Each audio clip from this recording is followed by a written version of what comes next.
Die Another Day, the title, comes from a poem by A.E. Housman.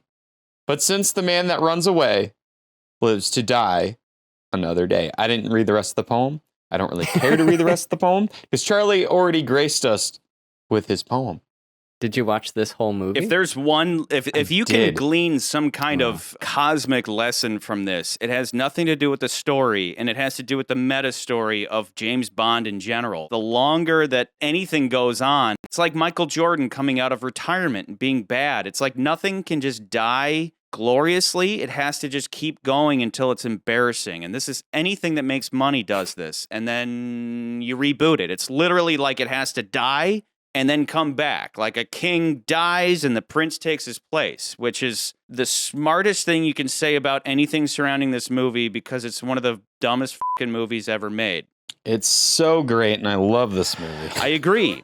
And I'm going to say right off the bat that I don't place it on the bottom, but I'm going to be goddamn near the bottom, that's for sure, because if I have one argument about this whole flick, it's going to be intent. I don't know if they intended the movie to turn out like this. The movie begins one way and ends another, as opposed to other movies seem to be more or less consistent throughout. So just giving you a heads up. Definitely start strong. But anyway, speaking of the list, let's just read it real quick. GoldenEye, Goldfinger, From Russia with Love, License to Kill, The Spy Who Loved Me, The Man with the Golden Gun, Dr. No, The World Is Not Enough, A View to a Kill, For Your Eyes Only, On Her Majesty's Secret Service, Thunderball, Tomorrow Never Dies, Octopussy, The Living Daylights, Live and Let Die, Moonraker, Diamonds Are Forever, You Only Live Twice. I did it in one breath. Nice. So, McCurdy, anything interesting to tell us about Die Another Day?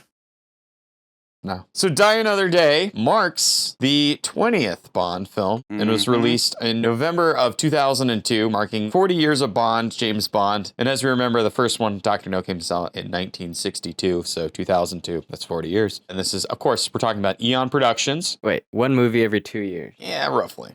There's definitely some gaps and there's some sped ups and all that stuff. Average, but yeah. On average, right? This leads to many references to prior Bond films as well as Fleming motifs throughout the film. And I want to harp on this point. I think that our boy Mikey G. Wiz and Barbara Broccoli were like, this is the 20th Bond movie, so we should make a bunch of callbacks to all our favorite Bond movies. And unfortunately, it should be noted that this is the first post 9/11 Bond film. You got to remember, when this movie came out, we already had stuff like 24 and Bourne Identity, and it was a very different time. Pretty dog.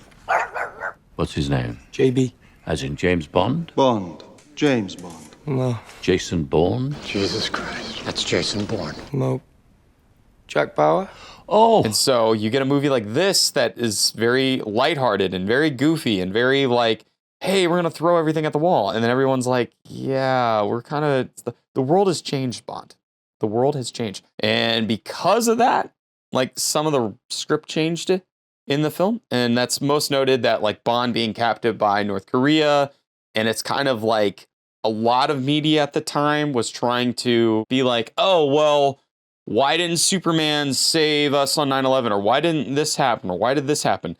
In media that kind of takes place in the real world, they were like, well, James Bond was captured by North Korea. So that's why. That's weird. That's really dumb. That's why that happens. That's so dumb. That's why it happens. But Charlie, people listen. are calling like, how could you let James Bond? He didn't stop 9/11. And they're like, how do we tell these people that he's not real? Just tell them he was in a prison camp. I think dumb. To be fair, Bond takes place in the real world, and I think a lot of media, as far as films and television shows, were really addressing the post 9/11 stuff. I think they were stuck in a rock and a hard place, and that was kind of one of the mistakes of the movie. All these references to all the previous Bond films, it's gonna be fun, but like 9/11 happened, so... It's like we talked about in Moonraker, where in that episode I was talking about how obnoxious it can be, how reactive Hollywood is to trends, and obviously we've pointed out Bond nauseum, how the Bond producers are always following trends, and you can see that in the way this movie is put together, which we'll get into, the filmmaking of it. But overall, I know it's easy to say 20 years later, but ignore 9/11 and just make your goddamn movie? Yeah. Is that so fucking hard? But why didn't Gustav shoot the planes down? Well, yeah, we should have let Gustav Graves make his space laser so he could shoot down Al-Qaeda members.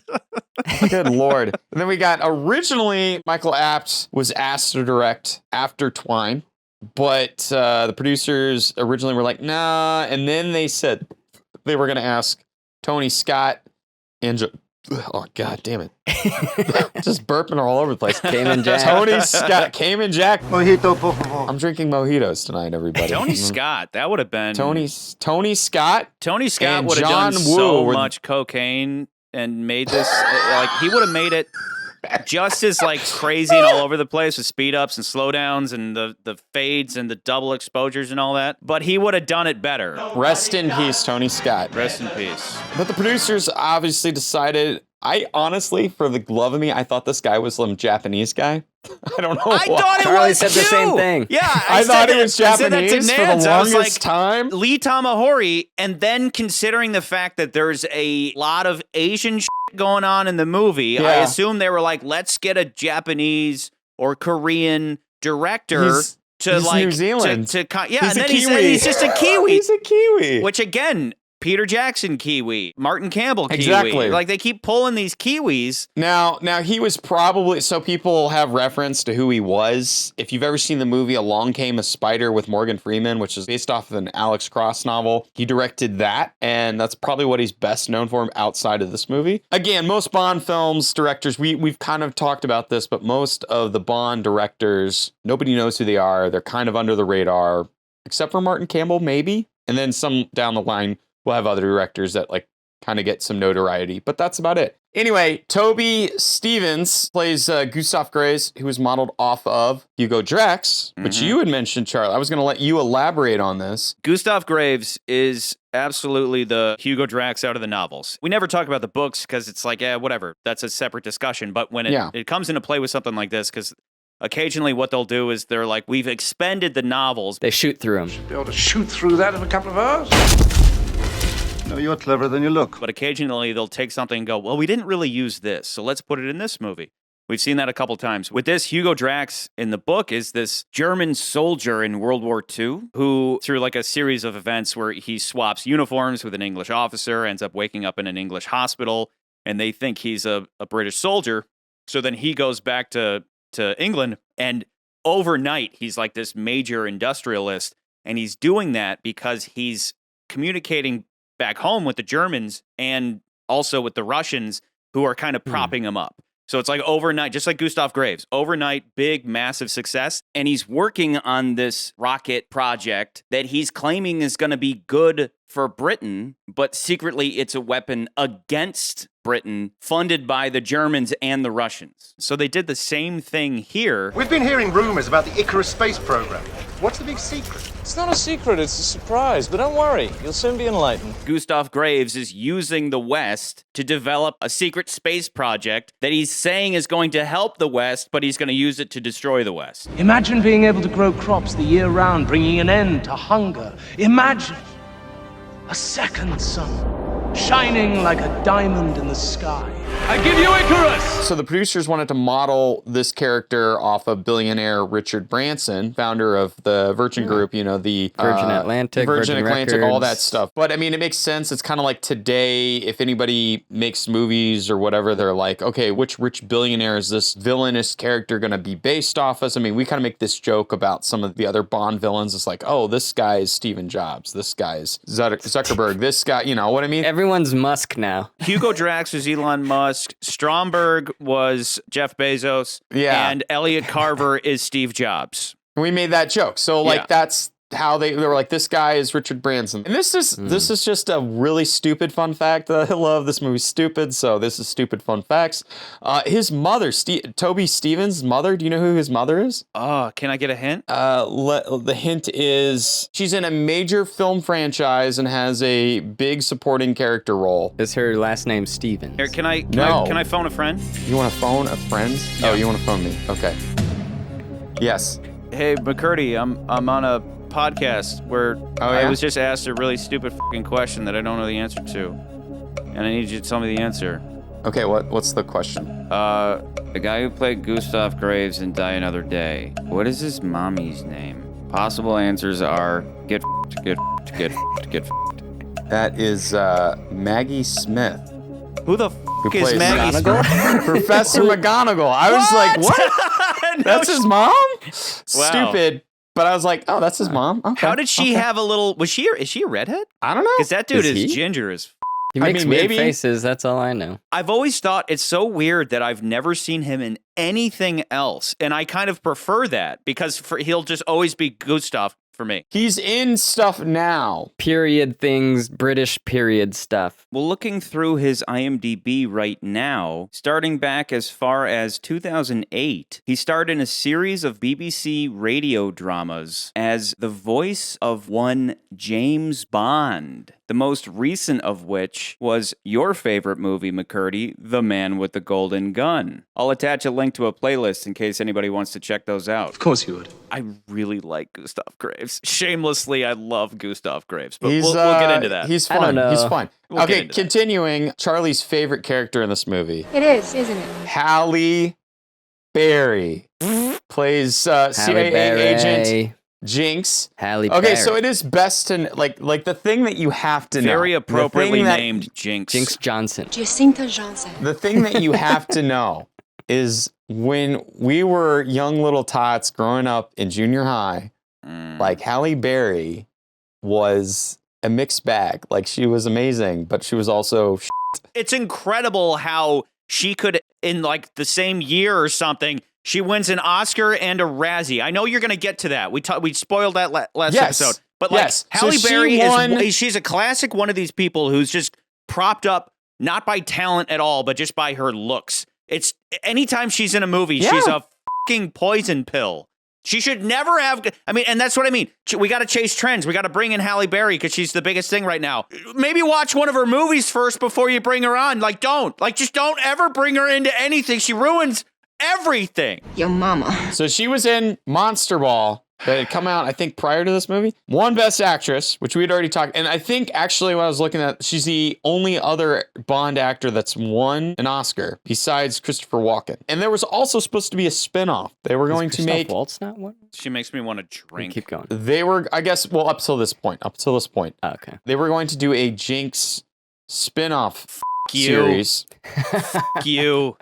They were going to do a Jinx spinoff series Fuck after you. this movie. When did they think that was a good idea? I think Before filming? there was probably During? a couple of reasons why it didn't happen. One, obviously, critics hated her performance, and we will get into that because I think Charlie has probably too much to talk about it. Her line deliveries. It's we'll get to it. There's that, but also you have to realize because of how bad this film did and what happens after this movie, I think that also probably just put the kibosh in it. They were just like, no, we're not doing that anymore.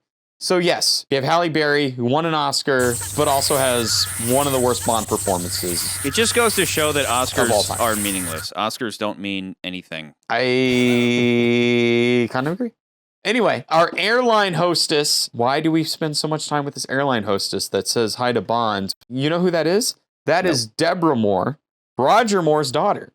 Oh. So they gave her a little cameo in the movie. On that note, let me ask you a question. Did they bring a lot of people back? Because I noticed one random character returning, and then I was like, maybe they did this throughout the whole movie. Did you find a whole bunch of those? I didn't. Because mine's extremely obscure. Okay, so I rewatched Diamonds Are Forever today because we'll get into how this is a straight remake of Diamonds Are Forever, more so than any other Bond movie. But the dealer in the opening of Diamonds Are Forever in Cairo, that guy, I swear I'm not being racist. Okay.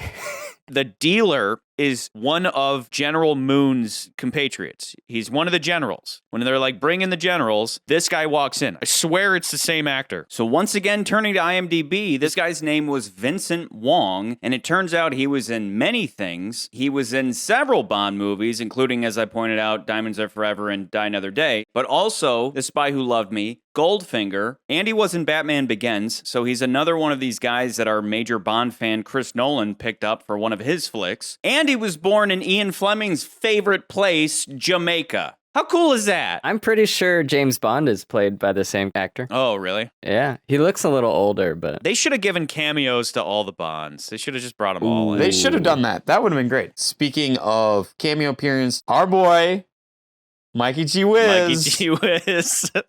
He Gee shows up whiz. as- I said that a Gee lot this movie. whiz. I went, gee whiz. So Michael G. Weiss pops up again in the war room during the final act. I think after something happens on the screen, he says something like, My God. Mobilize the South Korean troops. Also, so this didn't happen. And again, we've had prior movies where we were like, oh, that was supposed to be this person from this other movie, and it didn't happen. They were supposed to do that again here. Michelle Yeoh's Wei Lin from Tomorrow Never Dies was originally supposed to return to help Bond during the Hong Kong segment, because they kind of do make reference to that, because Hong Kong had reverted back to China. Yeah. And so he goes back to Hong Kong. This is when they're our in the- turf now. Yeah. Yeah. God damn it, Charlie. Hong Kong's our turf now, Bond. Yeah, well, don't worry about it. I'm not here to take it back. Chang is so much fun. My usual suite, please. Do you have a credit card? Or even any luggage, sir? Mr. Bond, so good to see you. It's been a long time. Mr. Chang. Anyway, that was originally supposed to be Wei Lin. For some reason, they changed it. Dude, it'd be hilarious if she was Fountains of Desire or whatever. I'm peaceful fountains of desire. And then he's like, Wei Lin. She's like, no. Just puts a little Fu Manchu on. Like, no. Oh my God. Oh my God. Why am I on this show? Anyway, also, did you know that Madonna's in this movie? Sigmund Freud. Sigmund Freud.